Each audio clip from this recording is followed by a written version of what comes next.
if I am correct. And I'll start by making three small remarks. There's some feedback, but it's okay, isn't it? Three small remarks. First, that Ulrike was right to warn you that I would repeat to a large extent what she said yesterday. Second, that I'm not very happy. Yes? The microphone is very loud. There's a reverb, right? And yeah. So I have a kind of loud voice. Can you hear okay at the back? Okay, so as I said, Ulrike was right about me. I need to switch it on. Yes, of course. About me repeating what she already said yesterday. Second, I'm not very happy with the term Ottoman cosmopolitanism, which is why I'm using Levantine cosmopolitanism as something that I can at least try to measure and define, which is really my point in this presentation, that we need to talk concretely about something we can at least identify and measure to a certain extent. That's my empiricist side. That would be the third point, that it's nice to have theoretical models and concepts about what cosmopolitanism is, was, and will be, but it's also nice to have a hands-on kind of approach on what really it means to live in a cosmopolitan environment. And my first slide, this is of course a joke to remind you that cosmopolitanism and cosmopolitan can be a number of things, but this is my first real slide. It's a fetish document that I love using because it's very representative of something which is difficult to define, but that is obviously the beginning of some form of cosmopolitanism. It's a wordy advertisement for Parisian fashion in Constantinople, in Istanbul, in Pera in 1848. But there's one thing, so you can of course look at all the details about what is Parisian fashion, the cravate pour homme. They're very cute things, details, but there's one thing that fascinates me, it's this. Étrenne pour messieurs les Grecs, Arméniens, etc. This is a fascinating way of trying to define the variety of people that live in that environment, etc. You know, the Armenians, the Greeks, and the rest.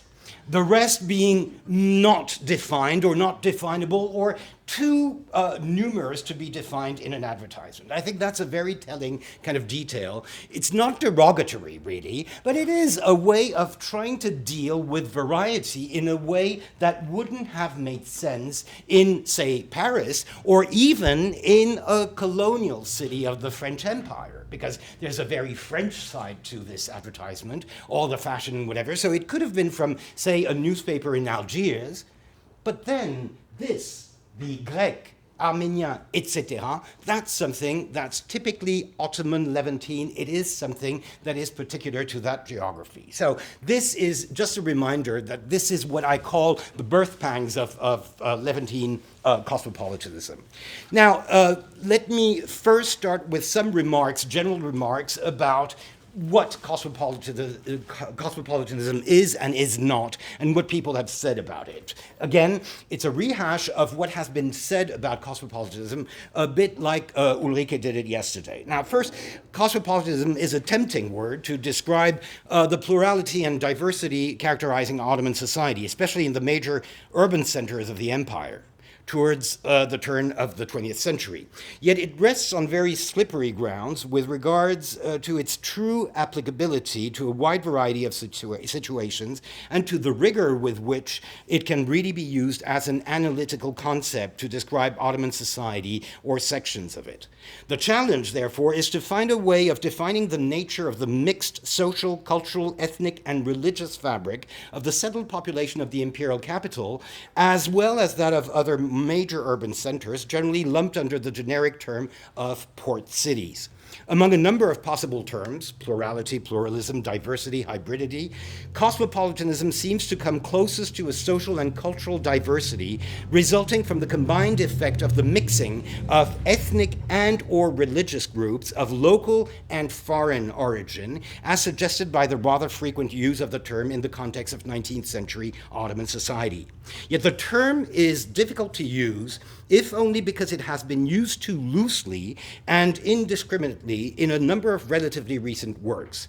Henk Driessen was among the first to critically review the weaknesses inherent to this literature in 2005, based on a critique ranging from the tendency of scholars to take the concept for granted to their willingness to mistake for a reality what might have been only, I quote, nostalgic celebrations by elites of a lost world that never really existed. He insisted on the need for, again, his definition, a working definition of a concept rendered all the more complicated by the fact that cosmopolitanism, as he says, is a protean common sense term referring to a rather elusive set of historical, social, and cultural phenomena. A few years later, Will Hanley took up the same issue in a somewhat more focused but also harsher essay directed against the prevailing misuses of cosmopolitanism in Middle East studies. Hanley's critique echoed in many respects Driessen's, especially with respect to the tendency to take Ottoman or Middle Eastern cosmopolitanism for granted, the propensity of observers to concentrate on an elitist formulation of the concept, and the feeling of nostalgia for a lost golden age or paradise that pervades most of these descriptions. With much insight, Hanley insists on the fact that 19th century cosmopolitanism often masks a colonial or quasi-colonial situation of domination, and that contrary to the image of inclusiveness and fluidity it generally conjures, in actual fact, it depends largely on the exclusion of the majority from the mixed environment reserved to a wealthy, powerful, and mobile elite. This observation had already been made by Driessen, albeit less explicitly, by linking the development of port cities to the combined effect of Ottoman disintegration and Western imperialism, by stressing that the label of cosmopolitanism applied only to certain categories of the population, and that such a lifestyle owed its existence to the encounter between the non-Muslim Ottomans and the different communities of Western Europeans. The problem, however, is that these incisive and most welcome critiques have had much less to offer in terms of possible alternatives, correctives, or revisions to this evidently problematic concept. Driessen's predominantly anthropological approach leads him to conclude on the question of possible connections between the partly colonial context of late 19th century cultural pluralism and present-day multiculturalism as it seems to be re-emerging in parts of the Mediterranean, without really proposing the kind of working definition he advocated at the start. Hanley realistically proposes to limit the purview of the concept, thereby avoiding the frequent mismatch caused by a perception that by far exceeds the very limited scope of a social and cultural reality confined to elites. Yet behind this pragmatic proposition lurk, on the one hand, the specter of universalism and the desire to comply with a proper understanding of the concept's own philosophical and historiographical background, and on the other, the fear that cosmopolitanism might become a smokescreen masking much more concrete social and political categories. One thus gets the impression that the advantages that can be derived from the avoidance altogether of this term are much greater than the somewhat romantic comfort that it offers for the description of the exotic hybridity of a mythical Ottoman Belle Époque. Should we then simply do away with this cumbersome and slippery concept and banish it from our historiographical vocabulary for fear of lapsing into facile Ottoman particularism? Such radical measures could perhaps be avoided by adopting a more practical approach towards the possible uses of the term cosmopolitanism. For one, I do not think that the quest for a universalist understanding of the concept and the expectation that the Ottoman case should somehow fall in line with Western philosophical and political ideals is likely to help. If anything, such a maximalist attitude would lead to the need to simply drop the term and replace it with much more neutral ways of describing and defining the coexistence of different national, ethnic, and religious groups in Ottoman urban centers.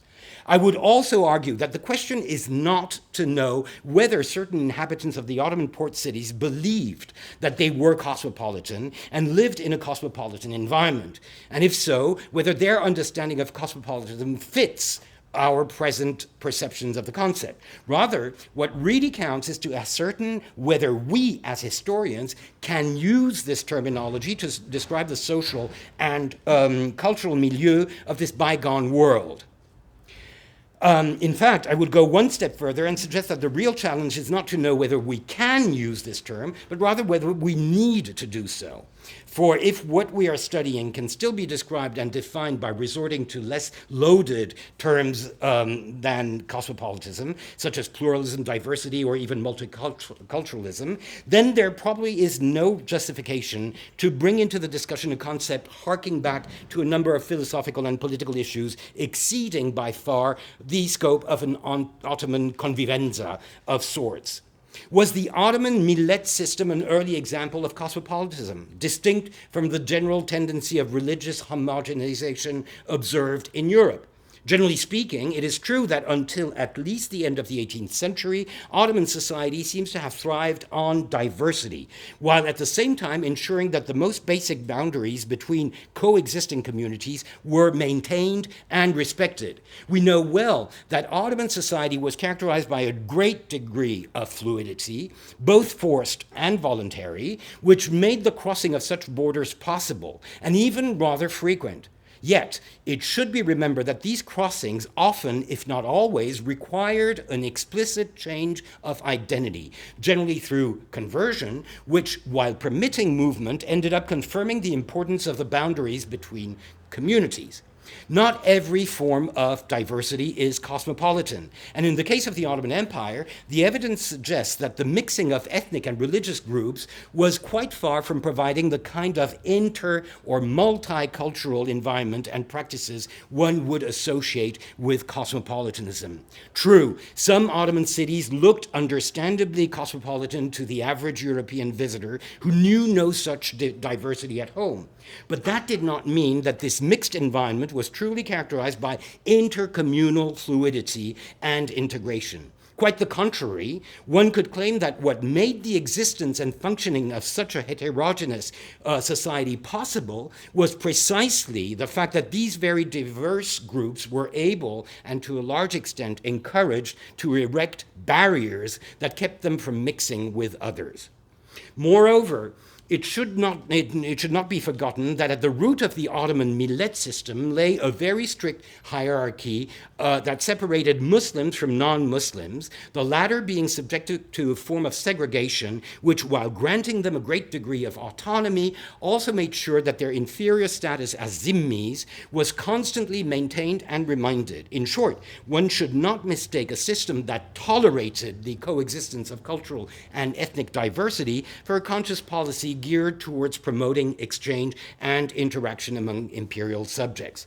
Obviously, what made the Ottoman system rather remarkable, in contrast to contemporary Europe, was its seemingly endless capacity to absorb otherness into its own body. The ways in which this absorption could be realized varied greatly in time and according to context. Enslavement, in a wide variety of forms, constituted one of the major avenues of assimilation. From the young Christian boy taken into the formative track of the palace school to the Circassian and other women acquired by the imperial harem and grandee household, or from the manumitted domestic slave taking up his master's business to the war captive somehow finding his way to freedom through conversion.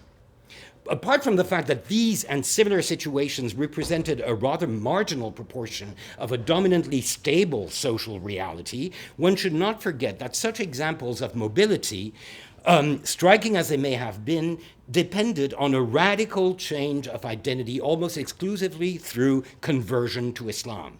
Rather than a cosmopolitan environment, one would therefore have to talk of an Ottoman melting pot aiming at assimilating, integrating foreign elements by incorporating them into specific parts of the elite. While these outsiders were generally able to maintain clear and explicit traces of their original identities, language, culture, family relations, nicknames, etc., they were nevertheless subjected to a substantial level of standardization through conversion, education, formation, and the sheer participation in the customs, manners, and procedure of the body or group they joined. The diverse aspect of these elites was thus pushed to the background, well behind the new identity they had acquired. This may have been a pre-modern version of a multicultural environment, but it was certainly not cosmopolitanism. True, there were some levels at which simple plurality and latent multiculturalism could be conducive to a form of cosmopolitanism, in the sense of a cultural and social praxis resulting from, as opposed to being tolerant of, diversity. Indeed, if one prerequisite of cosmopolitanism is the existence of a political intent, or at least of a certain consciousness with respect to this particular sort of social porosity, a second and crucial one would be the capacity of that environment to produce a culture that would be different from the simple juxtaposition of several different cultures. In other words, a social environment can be qualified as truly cosmopolitan only as long as it is shaped by the diversity of its constituents, while they in turn are also transformed by the cosmopolitan cultural milieu they had contributed to form. There's little doubt that Ottoman society as a whole was subjected to some degree of transformation as a result of its mixed nature, linguistic fluidity eventually developing into multilingualism, and frequent examples of cultural or religious syncretism attest to the existence of such multicultural exchanges among sections of the population. Nevertheless, such examples lacked the sort of consciousness and intentionality that one would associate with a truly dynamic multiculturalism. Quite the contrary, they constituted cultural traits that were embedded in the social fabric of the masses, but without any explicit understanding or recognition of their hybrid nature. Not surprisingly, the development of true multiculturalism and potentially of cosmopolitanism tends to be unequally distributed across the social spectrum. Typically, such forms of fluidity and porosity have never been the prerogative of the middle classes, but have rather found much richer feeding grounds on the margins of society at both extremes of the social ladder. In that respect, the Ottoman court, the palace, and its immediate entourage constituted one of the most likely recipients and producers of a mixed and hybrid culture due to their attraction exerted on a wide spectrum of individuals of very diverse origins and cultures, men and women, who were incorporated sometimes forcibly into the production and dynamics of court culture. An imperial system that could find architectural inspiration in Iran and in Egypt, as well as in France or Italy, or that could muster up the creative forms of Armenian, Greek, Muslim, and Jewish composers for its musical consumption, was in fact displaying the almost innate capacity of any pre-modern empire to feed on some form of cosmopolitan synergy. At the other end of the scale, admittedly the bottom, there is little doubt that the low life of harbors and arsenals, brothels and taverns were another, yet very different, environment likely to produce its own culture stemming from and feeding on diversity, one that may not have been documented as thoroughly as that of the court and its entourage, but still a culture that the traces of which clearly survive in such cultural products as the lingua franca, that famous mix of Italian, Catalan, Greek, Arabic, and Turkish spoken in most of the Mediterranean ports. There again, heterogeneity was the rule, with no forceful assimilation through religion or any other overriding identity.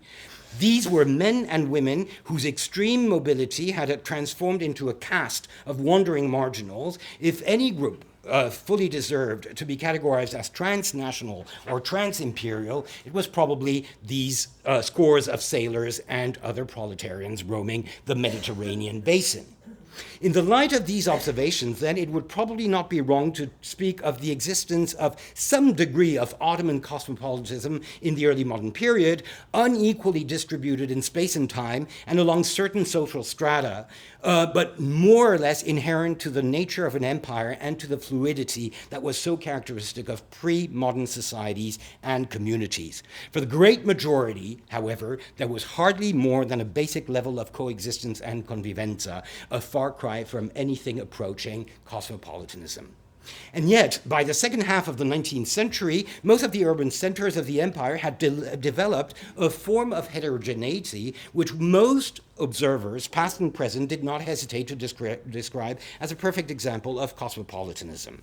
The temptation is understandably great to link this process to the traces of diversity and multiculturalism observed during the early modern period. 19th century cosmopolitanism was often seen as a modernized and transformed version of a pre-existing form of social and cultural fluidity. Interestingly, despite his very critical approach to the concept, Driessen himself seems to have fully accepted this historical construct. I quote him, "The cosmopolitics of the Eastern Mediterranean port cities involving multilingualism, religious plurality, openness, enterprising ethos, intercultural exchange, and at least a weak form of tolerance were rooted in the Ottoman millet system of non-Muslim communities that were granted protection and relative autonomy. Yet, in my opinion, this is a very misleading vision of a process which was characterized by rupture rather than continuity. One way of understanding the nature of 19th century cosmopolitanism is to try to identify the main characteristics that set it apart from earlier forms of multiculturalism or near cosmopolitanism. Among these, I would like to point especially at its globalizing ambition, if not character. Global, cosmos. Looking back at the advertisement I used to illustrate this phenomenon at the outset, one cannot fail to notice that a major change with respect to the previous centuries is that the cultural reference uniting several groups was no longer Ottoman, but French. It had thus moved from a local dimension centered on the elite of the empire to an external one centered on Paris, but in fact aiming at connecting Istanbul to what was then considered to be the center of the civilized world. The new identities that were forged throughout the second half of the century, of the 19th century, were exceptional in their capacity and eagerness to emulate the new Western civilizational model. The phenomenon rested on a very sudden and extremely dense transformation of the empire under the combined effect of rising Western influence and of Westernization. Politically speaking, the influence of the great powers was matched only by the eagerness and the willingness of the Ottoman bureaucratic elite itself to engage in the path of a systematic emulation of the Western model. From an economic perspective, the integration of the Ottoman Empire into the Western-dominated world economy had reached unprecedented levels, slowed down only by the sheer size and complexity of the empire. The infrastructure and institutions instrumental to this process of integration had started to mushroom throughout the Ottoman lands, most particularly in its major urban centers, starting with Istanbul. Banks, railways, insurance companies, municipalities, urban utilities, schools, theaters, and department stores exerted their powerful attraction on ever-increasing numbers of consumers, investors, traders, and wage earners. The impact of these transformations was felt directly on the very outlook of the Ottoman capital. From a marginal and rather residential suburb of the city, the district of Pera developed into a full-fledged European district, boasting all these innovations and gradually becoming a model for the urban development of the rest of the city. By the end of the Crimean War in 1856, the main characteristics of this new order had formed to a large extent. From an outpost of European presence in the Levant, business-dominated Galata and Pera had become the spearhead of an Ottoman project of integration with the West. This led to a twofold transformation of part of the population of the Ottoman capital. On the one hand, the creation of a local middle class, increasingly integrated with Western economic interests and cultural values, values. On the other, the steady influx of a growing number of immigrants and expats from a wide range of European countries. Some 50 years later, at the height of this process, the Ottoman capital would count no less than 130,000 foreign residents, about 15% of the city's total population, more than its Armenian and Jewish communities put together. The phenomenon becomes even more striking if one considers that the overwhelming majority of this foreign population lived and worked in the combined area of Galata and Pera. In this extended district, accounting for about a quarter of the population of the city, the proportion of foreigners rose to unprecedented levels, justifying the European label observers generally attach to it. This situation clearly draws a line between pre-modern imperial multiculturalism and the new kind of Western-dominated fluidity that characterized the last decades of the empire. The difference has to do with a sudden shift in the center of gravity, as it were, of these two different worlds, from Istanbul and Ottoman power to Paris and Western civilization. Driessen was wrong to assume that there should have been some form of continuity between the two, but he was right to describe the new order as, and I quote, the product of a disintegrating Ottoman Empire and an expanding imperialism of the great powers of Europe. Considering the major characteristics of this phenomenon, it would probably be wrong to label this new diversity as Ottoman, except in the very limited sense that it developed and blossomed in urban areas under Ottoman control.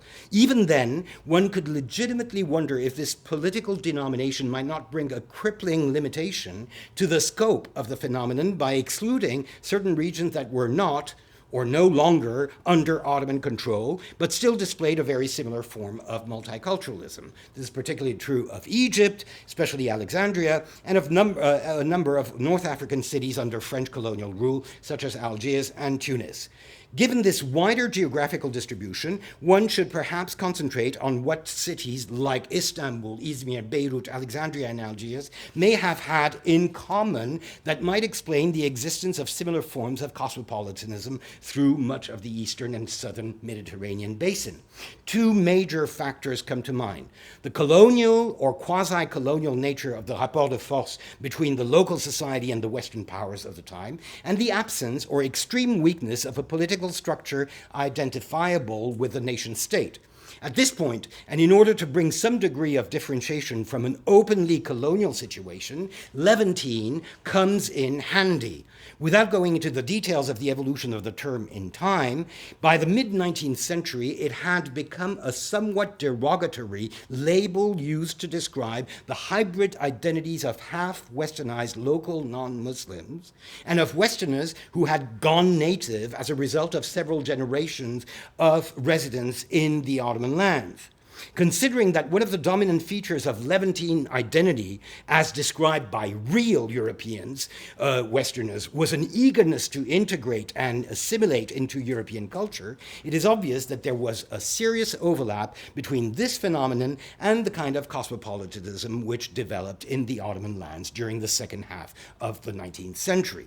Levantine cosmopolitanism, then, seems to have developed almost as a byproduct of Westernization, with little more to offer than a superficial interface between a Western and Westernizing environment in the Eastern Mediterranean and its European sources of references and inspiration. Indeed, a closer look at this wide array of communities reveals that their social, cultural, and ideological outlook lacked many of the criteria to be expected from a truly cosmopolitan situation. Most striking among these was the absence of a common culture resulting from intercommunal mixing and interaction. Rather than creating any common culture, this form of cosmopolitanism, by and large, adopted and imported in pragmatic fashion a number of already dominant Western cultural models, from French language to Italian opera, from German architecture to British interior design, and from Parisian fashion to London-inspired business practice. True, one could claim that the very eclectic way in which these external references were received and adopted, with results sometimes bordering on kitsch, constituted a culture in itself, not entirely devoid of a certain form of originality. Yet there is very little, if anything, to suggest that any of the major actors of this plural world were conscious of doing or willing to do anything more than to emulate a composite model that had its sources and references in Europe. And yet the transformative power of this hybrid culture was truly remarkable in many respects. One needs only to look at the way in which some names were reshuffled and translated to get a sense of the leveling impact of Western influence on local non-Muslims. Ottoman imperial culture had traditionally exerted a limited degree of onomastic assimilation. Vide the presentation by Ayşe Ozil yesterday. Ottoman imperial, by promoting the use of Turkish names among Turkish-speaking Armenians, by disregarding family names among all non-Muslims, or by systematically adding the diminutive Aki at the end of Greek names. Yet there was no comparison with the extraordinary degree to which scores of Hovannes, Ohannes, Onig, or Ioannis became Jean, and much more rarely John, or tens of Stefanos and Stepan, or Georgi and Kevork became Etienne or Georges, and occasionally Stephen or George.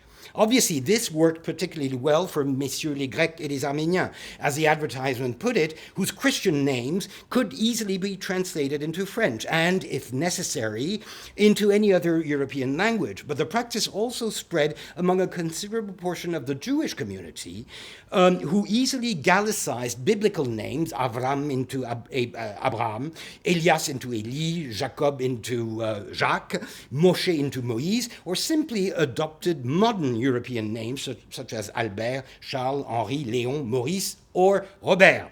Once again, one cannot insist enough on the fact that only a section of the population participated in this new form of culturalism.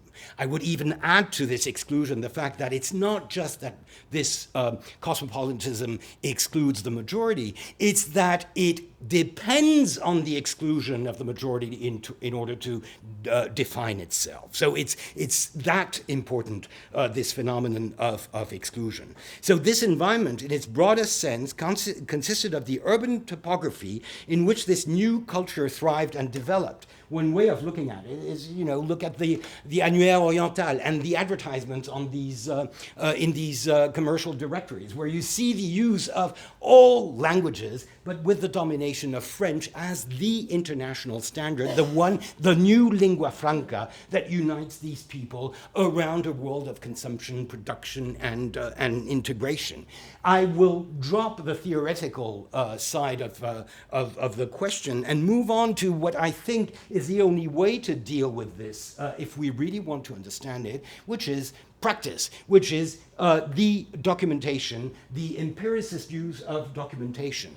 I have an institution for that. It's the Ottoman Bank. The Ottoman Bank is, by excellence, the center of cosmopolitanism because it thrives on it, it creates it, and it consumes it and gives it back to a population of the same sort. It's a very urban bank, and it functions with, for example, a group of people with employees who really correspond to that new cosmopolitan Levantine world of the time. 2/3 Ottomans, and then Europeans, but even among Europeans, you can see that there are plenty of Greeks and Italians who are kind of in between. And among the Ottomans, a very balanced distribution among the local ethnic or religious groups, with the Ottoman Muslims very well represented, but in fact underrepresented, both in terms of their power and their demographic weight. That is, for a population that is now about 70% Muslim, to have only 20% is, of course, an underrepresentation. What's even more is that most of these Muslims are underlings. So they are both, in terms of their demographic weight and of their power, mis- or underrepresented. The way in which these people wear their clothes, the attitude which they adopt when they are photographed for the band, is also part and parcel of this new cosmopolitan world, with a reference to sartorial traditions that are imported directly from the West. And of course, languages. I mean, languages are what really make this world function, the need for multilingualism, and it's rather striking. 3% of the employees, it looks like a small proportion, but 3% speak 6 languages, or at least claim to do so. 13% speak 5 languages. And look down the list. It's enormous. It is something that has completely disappeared and that is part and parcel of this world of mixity and fluidity, and that's how it functions. And when you look at the detail of the information that I have used in order to retrieve these proportions, it's very interesting because it is written in French. It is organized in a way that is extremely helpful for the social scientists because there's a separation between spoken and written languages. And that's where you see that an Armenian will speak Armenian and Greek, but will in fact read and write only Turkish and French. That's what gives you the distinction between the education and the family. Education, languages that are taught at school, learned properly with the script, and then the languages that are spoken either due to the family, the guy is Armenian, or the street. Everybody speaks Greek. So there are plenty of other examples. This is an Ottoman Muslim. Again, Lycée de Brousse, Collège des Assomptionnistes à Brousse, so the French schooling or half-French schooling system is extremely important. And he too is writing in Turkish and French, but he speaks like 6 languages, from Turkish, French, Albanian, Greek, Italian, to German. So to what extent he really speaks these languages is another question, but at least he declares speaking them. So this is, and of course you have the bottom of the ladder, this woman who claims to speak French and Turkish, but if you look at her orthography, secondaire with an E accent grave, the education seems to have been quite insufficient. But then again, that is also typical of a system where you need to get some kind of an education. And of course, at the very bottom, you have this Kurdish guy who writes nothing, but speaks Turkish, Kurdish, and Zaza. Fascinating information, obviously not cosmopolitan, or cosmopolitan in the traditional way, that is a remnant, if you want, of the good old days of the empire when the references were local and not foreign. The customers, same thing. Customers who define themselves in French, Doudou Cohen, chanteuse of all things, but sign with a seal in Ottoman. Or an Ottoman Muslim who uses the traditional seal, but also tries twice to sign in a hesitant Latin script. This is the transformative power of this cosmopolitanism. So Abdul Fattah from Ceyhan will use only Turkish, but this very hesitant Evgenia Belikasi will sign in Greek with great difficulty, but she'll maintain her identity through her national alphabet. So George, there you have it. Hatzopoulos. He's a Yorgo Hatzopoulos, obviously, but he becomes Georges with an S, French, Hatzopoulos, and signs as such.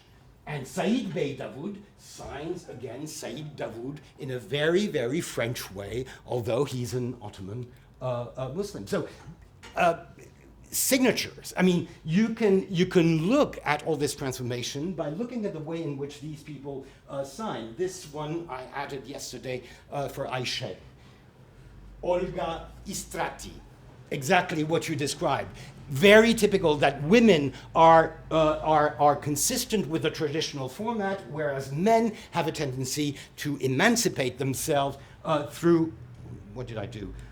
Through modernity and through cosmopolitanism. Let me finish with the end of cosmopolitanism. The end of cosmopolitanism, because what is striking is that cosmopolitanism, because it is not an ideology and because it is just a practice, is not incompatible with the worst ideologies we can think of. That is, nationalism, for example. A cosmopolitan Greek or Armenian of Constantinople will not forget that he is a Greek national, or that he may be a Greek national, a Hellenic citizen even. And therefore, this does not exclude killing each other, massacring each other, as long as you speak French while you're doing it. That's the whole point. So it's not exclusive. So we shouldn't wonder at how does this world fall into the extremes of massacre, genocide, and nationalism. It's not incompatible. And that's really the superficiality of this praxis of cosmopolitanism that characterizes it as something that works at the surface but doesn't really change, or at least is not incompatible with these profound changes that modernity, the other modernity, the dark modernity, will bring to the region from the 1890s on, but especially from the 1910s on. So the end of cosmopolitanism I will represent with two documents. One is this fantastic document I've discovered in Istanbul and is now in the archives of the Ottoman Bank, Le Registre des Indésirables, the undesirable of Smyrna. This is a list of people who should be barred from accessing, from entering Egypt. It's the Smyrna Consulate of Egypt that is keeping track of personae non gratae, if you want, people who should not be admitted into Egypt. It's a fascinating kind of document where you have mugshots and descriptions of these individuals, pages and pages of them. I think there's a total of 200 or so. When you look at the distribution of these people, these are the new cosmopolitans. They're the last cosmopolitans. Because the real cosmopolitans, those who are urban and civilized and in business and whatever, are now killing each other and are now being embodied, incorporated into the new nation state, the last recipient of cosmopolitanism is crime. The last recipient of cosmopolitanism is crime in three major areas. One is thievery or, larceny and whatever. The other is, of course, the sex trade. And finally, Bolsheviks, Kemalists, and Senussis. That is the revolutionary of the time. This is the 1926. These are the last cosmopolitans. They're cosmopolitan because they fall between the gaps that the nation states have left between the areas they've constituted. Let's look at the detail of some of these individuals. Now, the diversity of the nationalities is simply astonishing. I mean, you have even Uruguayans and Brazilians, That's how cosmopolitan it is, the Eastern Mediterranean. But look at the details, This guy, for example, he has at least 6 aliases, which means that he's extremely fluid in terms of his identities, and he speaks Hebrew, German, French, English, Arab, Russian, and Polish. It's like the records of the Ottoman Bank. It's the employees of crime, in a sense, that display the same kind of versatility, the same kind of fluidity. Another example, an Italian vagabond, one of the crimes of the time, but interestingly, he has, the tattoos are always described because they're identifying signs. He has a tattoo on the left arm, which is in Italian, and on the right, and on the chest, which is in French. I mean, his body is multilingual. It's fascinating. And of course, you have people of, people who sometimes are disguised as an Effendi and sometimes as a Bedouin. Now, this Nicolas Dallis is somebody who can fit 2 very different models of an identity, the Bedouin or the Effendi. So that gives you a sense. Sorry? Oh, you recognize yourself. I didn't have it. There was no photograph there, and I thought of you. So, last point. Last point. Last point is a quote, 1936, 10 years into that modernity. It's a quote from Fatih Rıfkı Atay in La Turquie Kemaliste. We can read it together. It was Kemalism which endeavored to establish in the midst of such a divided continent a modern state provided with all the racial and cultural homogeneity required by such a state. The Kemalist government's stubborn struggle against the Greek invaders brought a final solution, it's a coincidence, to the question of minorities, which had always caused the greatest troubles. Following the present rhythm of increase, in a few years, Turkey will have 20 million of inhabitants expressing themselves in the same language, united under the same social and cultural consciousness. That's really the end of cosmopolitanism. And this reminds me of the presentation that was made yesterday about Orhan Kemal and his multiculturalism, or his vision. It's typical of Turkish secularism and Turkish cosmopolitanism, that basically what you do is you first get rid of whomever is different, and then you declare yourself secular or cosmopolitan. There is an irony, in a sense, in the fact that the Turkish Republic has tried very consciously to remove from its constituent elements those that it considered to be cosmopolitan, did not belong, according to them, to the nation, and has thus purified the nation of any form of cosmopolitanism. So from the 1920s on, it's really the end of it. It's only in the area of crime that you can see traces of some form of cosmopolitanism, but the rest is really about this. Thank you.